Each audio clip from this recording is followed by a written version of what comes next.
Hello and welcome to this new version of YAG. That's version 0.9.9.8 and it's a content update. So we've got a lot of new pawns and two new themes that I'm going to show later in the video. So obviously on the left we've got some new huge warships, submarine, patrol, cruiser, transports, things like that. Then I have remade the water pawns and they now come in two different flavors, taking the form of two different trays, and they look the same on the surface, no pun intended, but they are different in that on the first kind, the first tray here on the left, the underwater is completely pre-made for you. You have nothing to do, but you cannot change anything in it. And on the second kind of tray, second kind of pawns here, nothing is done for you, so you have to do everything by yourself, but you can choose, you gain the freedom to choose pretty much everything. So as an example of the first kind of water here, when we go under it, you can see that everything is done. You've got the bluish fog, the God rays, the wavery effect, and so on, but you cannot change anything to it. And for the second kind of water, pretty much nothing is done apart from the wavery effect, underwater effect. But what you gain is that you can choose the look of your underwater, by choosing the density of your fog effects, the color of the fog, and so. And you can see that we get a completely different underwater vibe. Okay, the constraint is that first of all, of course, you have to do it by yourself, so it's a bit of extra work. But the main constraint is that as you are modifying the fog, it's applying everywhere on the game. So you should use those pawns only on scene where water is everywhere. All right, so it's a bit of a constraint, but you gain a lot of freedom. So basically, pre-made, nothing to do, beautiful, but you cannot change anything to it. And in this one, nothing is done for you. You have to do it by yourself, and you get the extra constraint that it's applying everywhere. So it cannot be applied on any scene. Alright, so next we've got some more regular pawns, 4 new robots, transport, war, and a bit of an explosive spider here. Then we've got some new regular pawns, 2 new modern divers here. As you can see, we've got a new sci-fi heroine, a new sci-fi zombie, a zombie in a spacesuit, and a bunch of new aliens. Okay, they come in lots of different variations. There is a whole tray full of them. And do not forget, as always, to use the armor button here, because as you can see, it will toggle on and off all the gadgets on their armor and the mask on the heroine here, and so it gives you more variation on how you want your aliens to look. And by the way, the alien comes in 2 versions, male and female, and you can see the female, she has less chin, less shoulder, more hips, and she's more feminine. Okay, then we've got some 10 new post-apocalyptic weapons. They come in a clean and bloody version, each of them, and as always with post-apocalyptic stuff, it's quite funny, handmade, full of imagination. And we've got a new post-apo rifle, very beautiful, very detailed. Okay, then we're leaving the modern world to go into medieval. We've got a new Mongol warrior here, very nice. Then we've got a new troll. I love it because the animation are so great. Look when he attacks and when he dies. So very nicely done, very nice new troll here. We've got a new frog warrior that again comes in 2 different flavors, 4-legged and 2-legged. And again, do not forget to use this button here, which can toggle on and off the frog armor. Okay, so you can give to your frog a more civilized or more savage vibe, depending on your needs. We've got a new skeleton. I love it because of the dangling jaw and because of the depressed vibe here. It's sort of an undead, depressed skeleton. Looks like even his sword is too heavy for him. Okay. Very nicely done. Then we've got a nice mutant, horror, demon, whatever. It's absolutely disgusting, but of course technically beautiful in its own way. And we've got a new, very original monster, a sort of twig person, that could be used as a forest or wood spirit or demon. Very nice, very nicely done. Okay, then we've got all the objects. We've got a tray full of crystals. They come in a lot of different shapes, colors, and magic effects, and you can see that they give a very nice magic touch to any scene. Okay, then we've got two trays full of magic circles.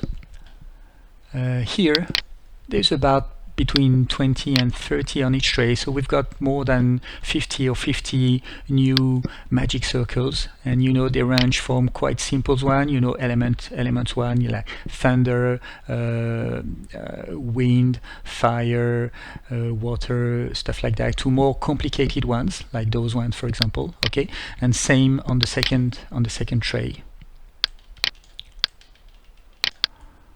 Okay, so a lot of flavors, lot of variations. Okay, then we've got a new tray full of magic effects. You know, like portals and magic spells. This one here. Okay, portal effects, stuff like that. I like very much the portal look. Look, it's like we've got an insight into the next dimension here. It's very, very nicely done, so very beautiful. And then finally we've got a whole ton of new magic runes. As you can see, we've got 5 trays full of runes. So the first one, they're the, you know, like devilish shaped runes. Okay, and then we've got 4 different kind of alphabet here. Okay, so a first type of alphabet, a second one, oops, I'm not on the UI here. Okay, a more sober one. Then again a different one, very, very simple, like a bit, could be dwarven runes or. Okay, and the last one is a bit more baroque, you know, a bit more rococo. It's had this astrological vibe into it, so more Renaissance maybe, but all in all very beautiful. And you can see that you can use them to identify rooms, you can put them on walls, you can do pretty much anything you want. They can be used as magical barriers. Okay, magical walls here, or they can give a very dark, very magical vibe to any big ritual. Or alright, so basically rules and a whole ton of different runes.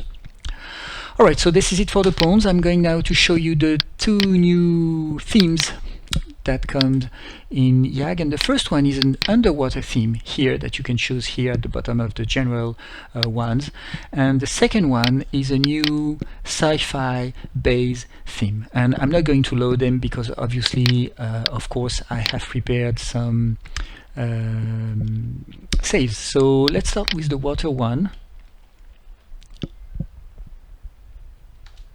Okay, as you can see, so it starts with from the surface, it's regular water, okay, with 2 boats, and when you go inside, then you've got this underwater theme with lots of colored, you know, corals, underwater plants, lots of colors, small fishes going around, bubbles.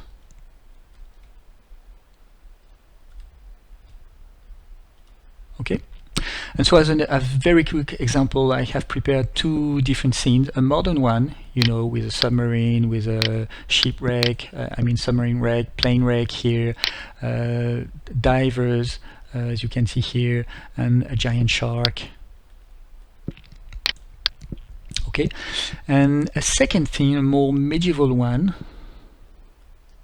We're going to take our time to go there. You know, with a shipwreck guarded by a kraken, and as you can see, it really works well visually. So this theme is one of the handmade one, you know, as you can see. So I can change the color, the mood, for example, of by changing the post-process filter, but I can also change the color. So if I want a more maybe bluish, oh, that's a bit too much, but why not?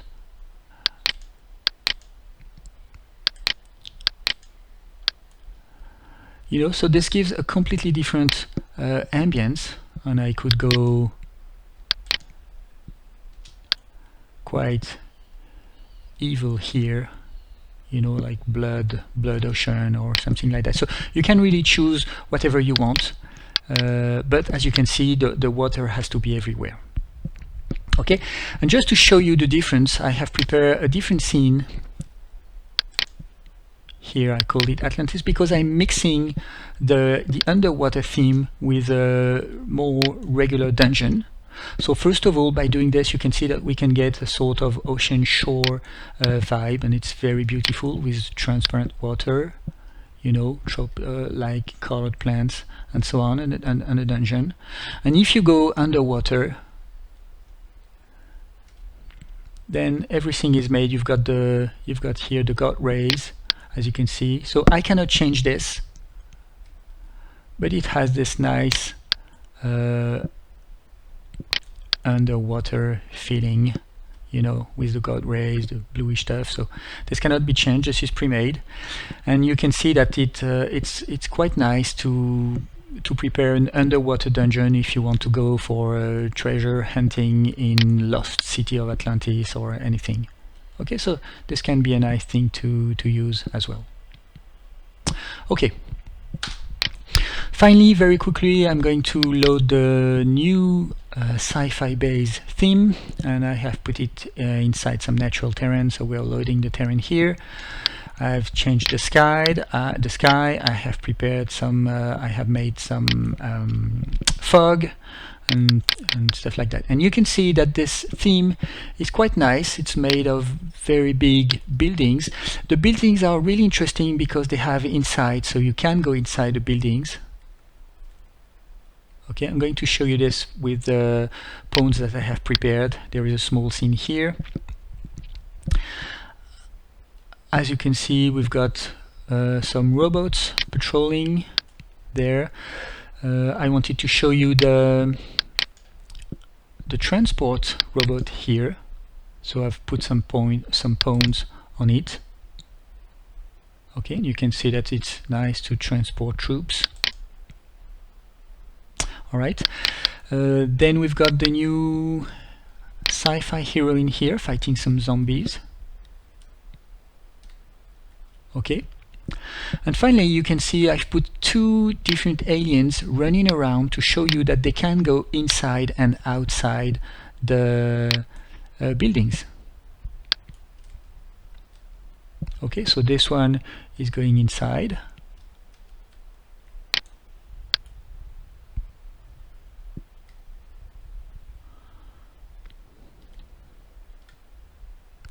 So you can really have some nice, you know, chase or battle scene, make some tactic, use some three-dimensional thing, go under the buildings, over the buildings, on the roofs, inside, and so on. So there is a lot of playability in this sort of theme.